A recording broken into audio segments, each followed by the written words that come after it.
right. Welcome back to the newest episode of Knicks Morning Koffee.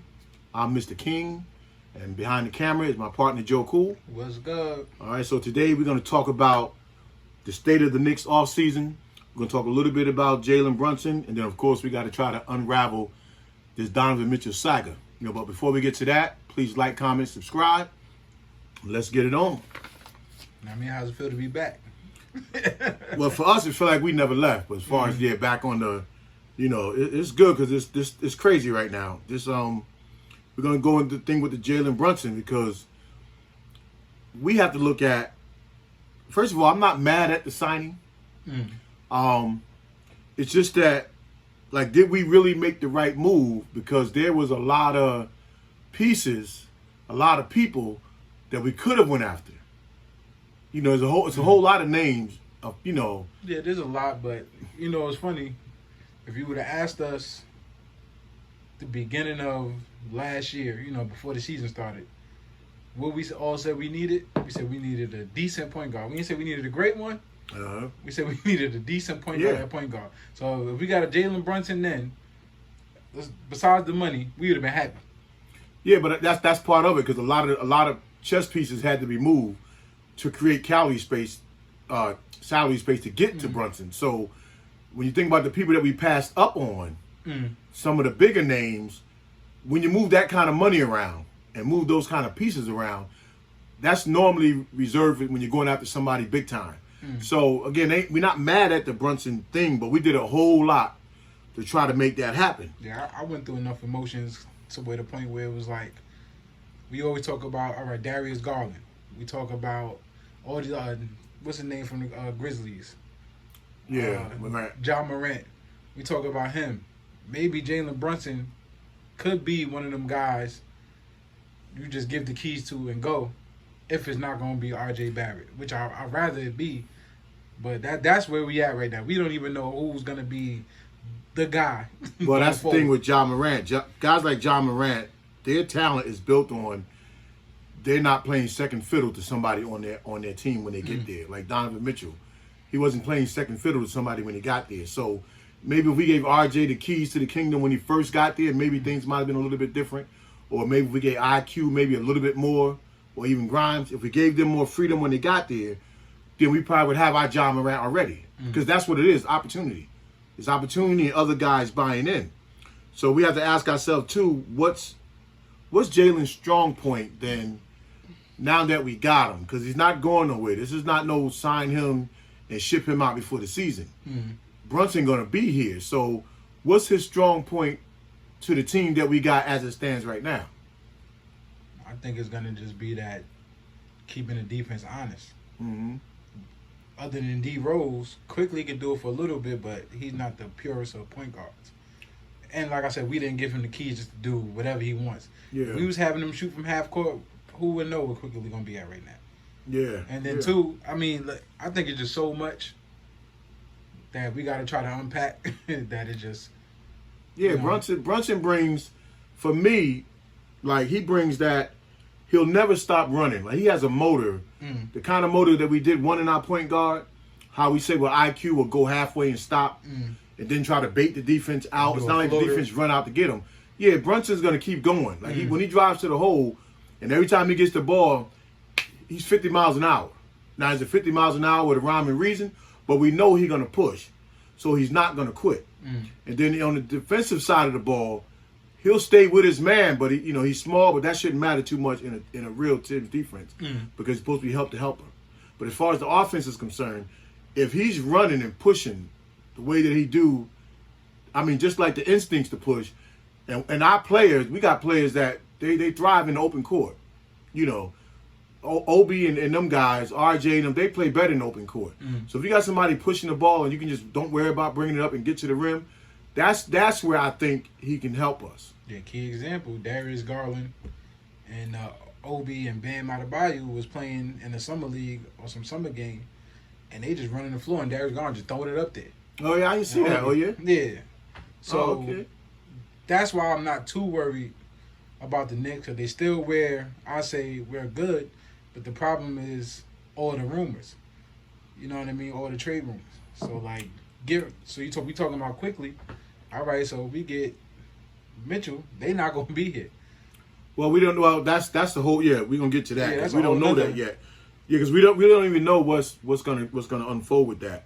But as far as Brunson is concerned, I'm looking at the plus side of that kind of heart and that dog that he is, and he's like one of them real tight. And if he can get past that whole New York media, New York attention thing, because people are going to be looking at the money, and people are going to be looking at what we did to get him, when there was other people you could have pried away. But I don't think it's going to bother him in a sense, because his father's there, and his mother will be around because he's close to home, and the family probably going to be somewhere close to New York. He's going to have that landing spot when the media do jump on you. I mean, this time it's not so much the media. This time it's the fans media, because we ain't like Porzingis, right? Me and you did. Everybody did. But Porzingis won us over early. All right, yeah. So that. All right, but he got drafted. Nobody liked him.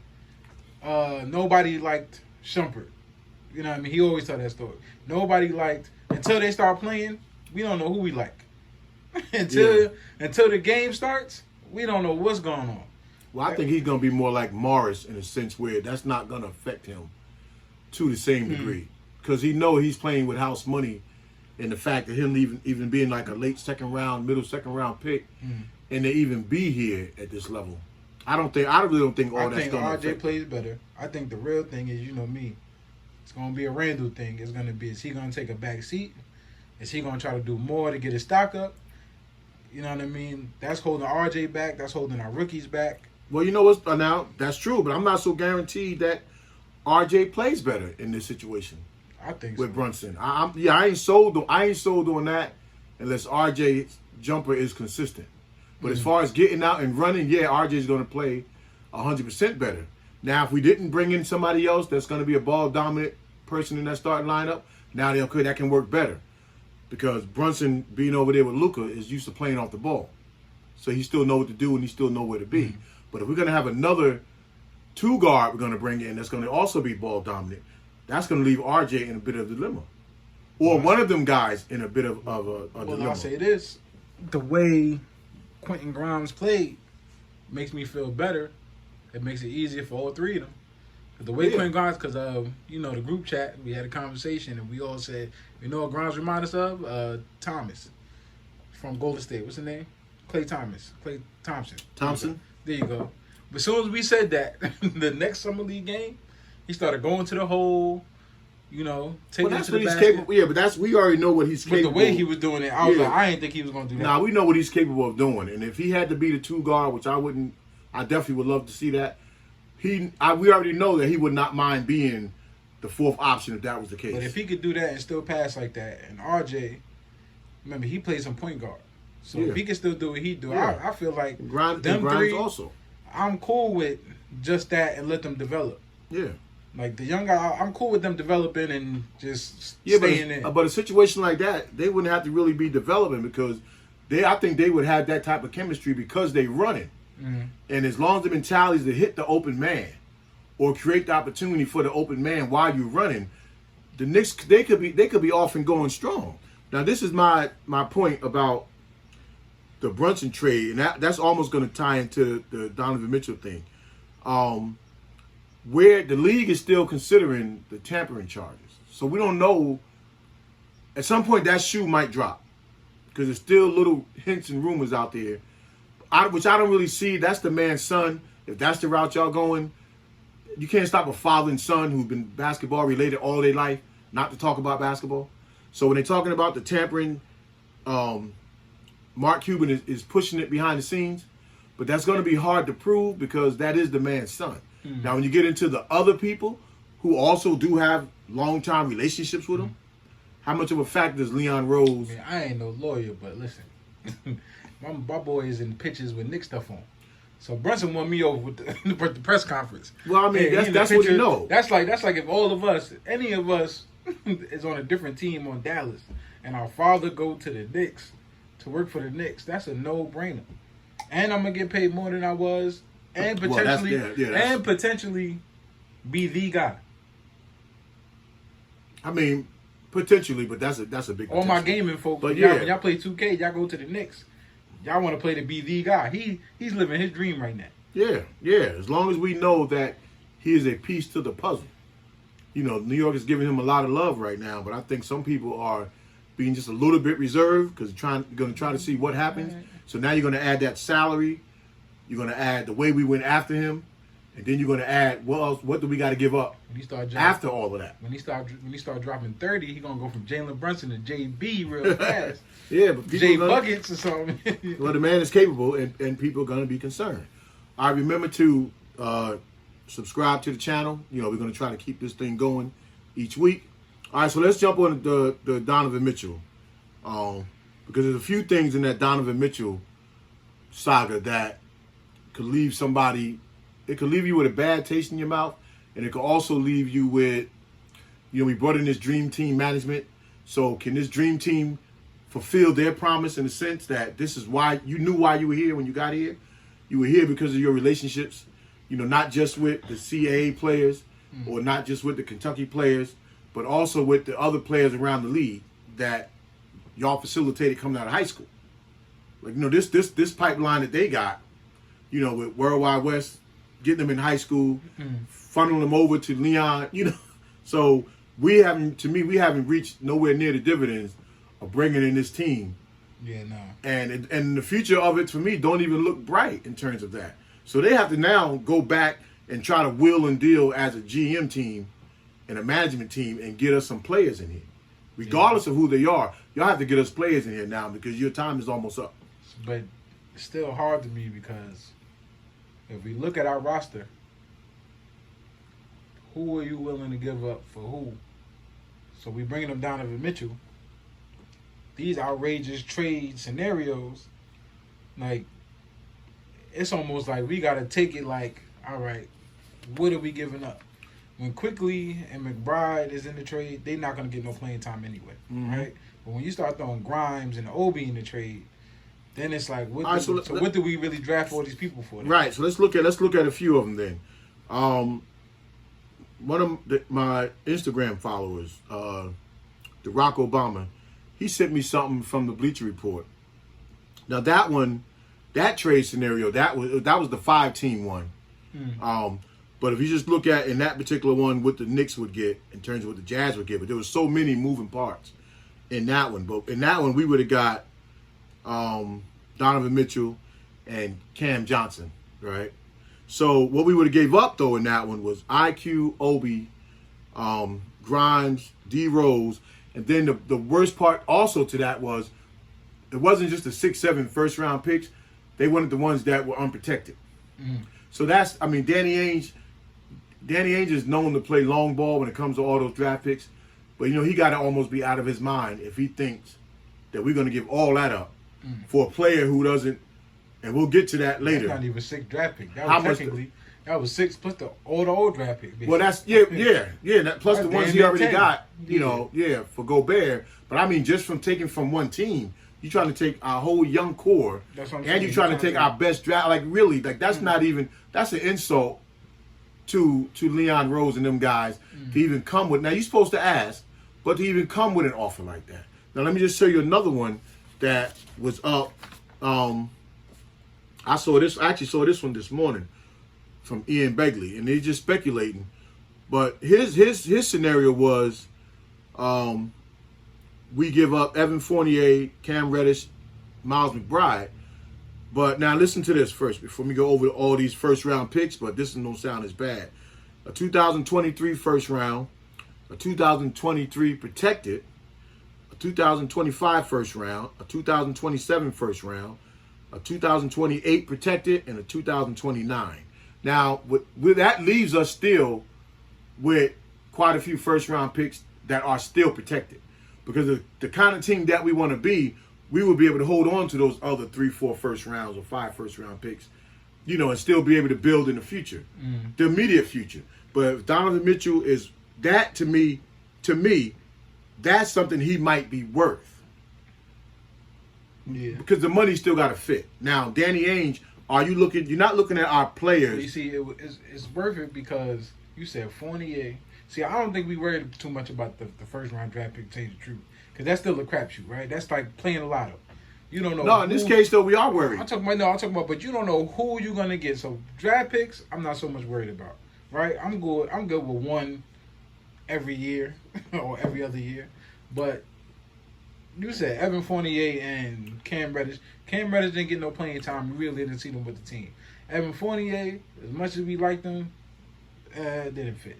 And Cam Reddish and Miles McBride. And Miles McBride didn't get no playing. But that's time. the thing. It's not. But then when you get, we got Brunson and we get him. Miles McBride not getting no playing time. He barely got. All right, but that's like a throw in. That would just be to make the money match. In this particular case, if Danny Ainge was to bite on the Jazz, will he bite on this? On these picks scenario? That's the thing. Now in the other one, he want our core young players. And he want the best picks. So in this one, if you're really just trying to unload Donovan Mitchell, or with these picks you're getting from us coincide with the ones you got for Gobert, now that makes a nice package for you, a pretty decent package for you as far as picks. But Danny Ainge is willing to wait those years like he did with Boston. Yeah, now they can say he hit a home run, but he paid the dues to wait to get that team in Boston. Yeah, so the only person I will he bite? Yeah, I can stomach McBride only because I want him to go somewhere and be good, right? We just can't. Well, the reality is we won't be able to keep everybody. I can't stomach quickly too much, but I'm willing to let him go for that. I could stomach quickly if you keep grind. Yeah, if you keep it grind, but when you try to throw quickly and grind in the trade. Now, did we say that RJ was totally off the table? And if somebody else saw that, let us know. I did see one time where the Knicks wasn't going to include RJ. Yeah, I don't think he's included. Yeah, so that's what I mean. Like, is it nobody want him? Because at first Dallas didn't want him. Man, listen, our young core really played off the bench, right? And our bench, we couldn't complain. That was like a whole nother starting unit, which we said couldn't keep up with the starters of the NBA because we just had no discipline. We're young. I was willing to go through those stomach pains for 2 years. I was willing to, like, hey, if we don't make it, we don't make it. Other teams do that. Golden State went through it. Sixers went through it. Well, Golden State didn't go through it. They went through it because injuries. So yeah, but I'm saying so that was their patience was different. Our patience is everybody will accept those young guys if you're going to allow those young guys to play the way they're capable of playing. If you're just throwing them out there, no, that doesn't work. That doesn't work for nobody. If Grimes have a certain way that he plays, when he's in the game, let him play the way he played. If Obi comes in the game and he plays a certain way, you got to use people for what they do. We just can't keep swinging the ball around, praying that it gets to the right person. We have to manifest it getting to the right person. So when you just go back to Donovan Mitchell, like what does Donovan Mitchell, if we had to give up a lot of that stuff, what does Donovan Mitchell bring to our team? Is he that type of star that we're looking for? Like, does he bring that star power? See, I'm still like, I don't know what this looked like. If Donovan Mitchell, RJ, Brunson, it seemed like a lot of scoring. But yeah, but then there a lot of defense. Like, well, the scoring part, the defense part would be all right if it was.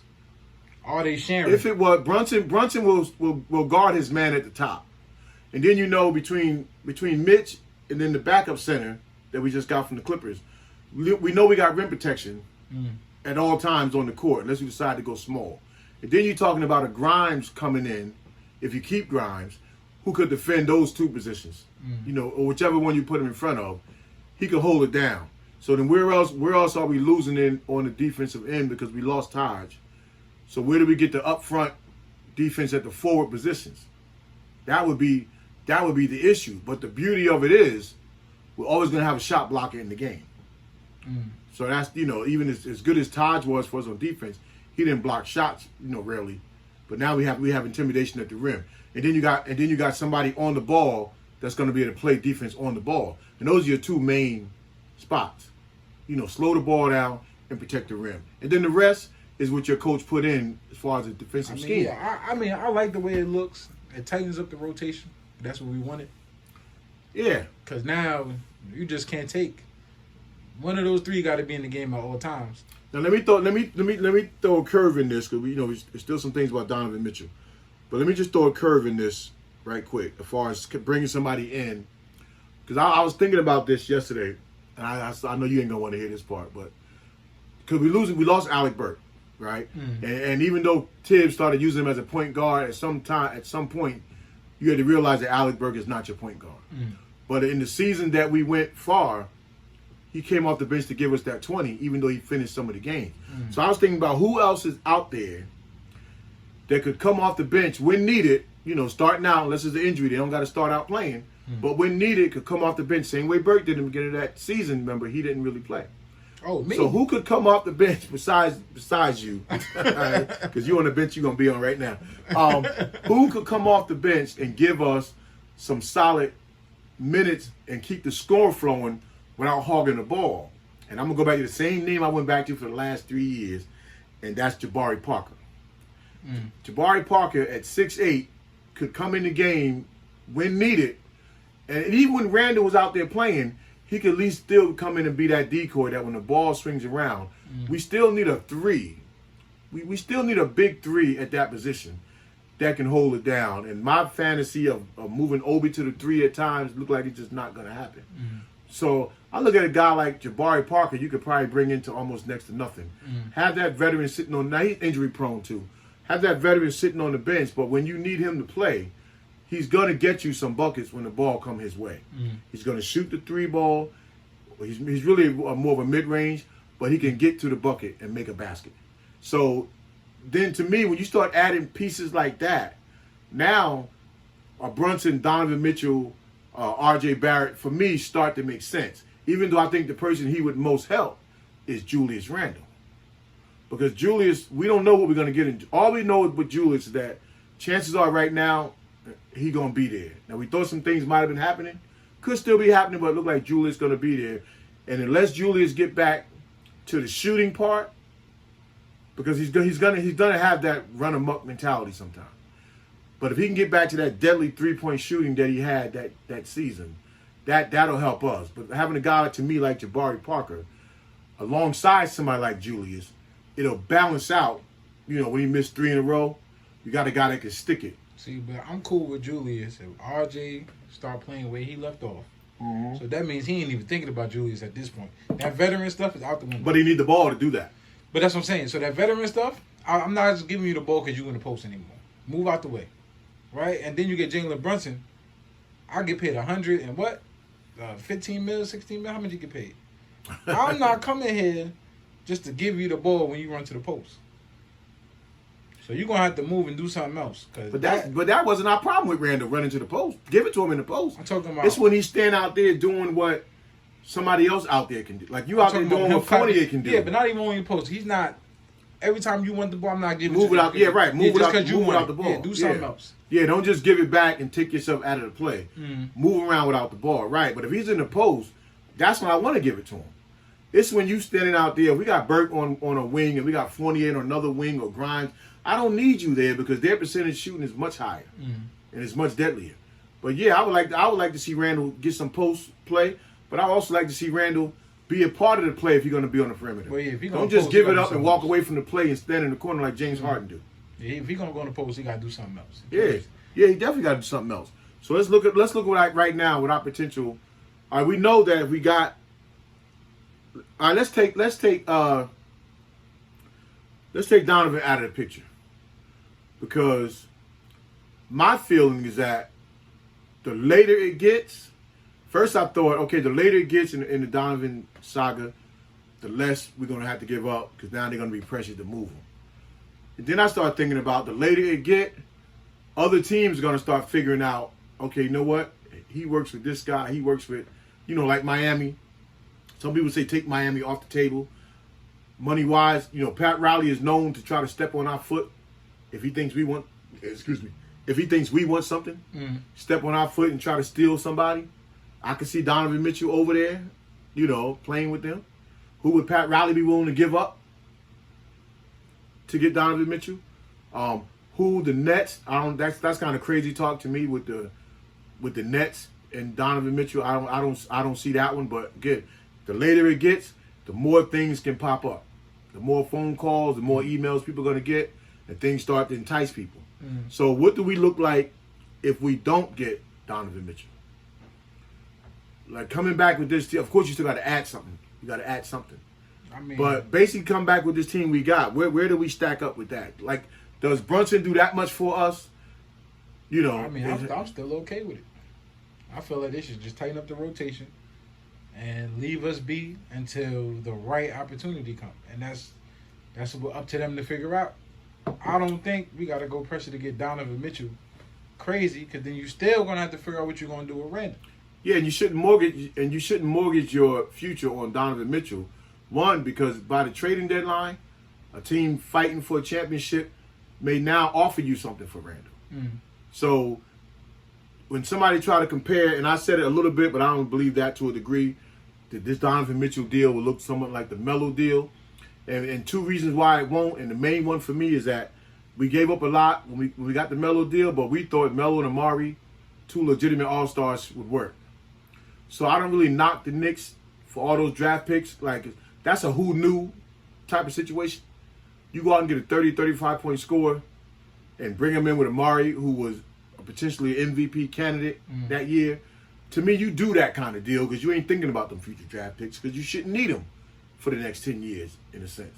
So that's a who knew type of situation. Yeah, you know what's crazy? Speaking of Melo, right? Because it was like the rumor that he could just come back to the Knicks for like a veteran minimum. Now, what happened if he came to the Knicks knowing that they was focusing on their young guys and you got Melo? Like, Melo, no, see. So if Melo was coming off the bench and we got vintage Melo sometime, we don't need him all the time. Yeah, but Melo would have to be the same way I'm talking about Jabari Parker.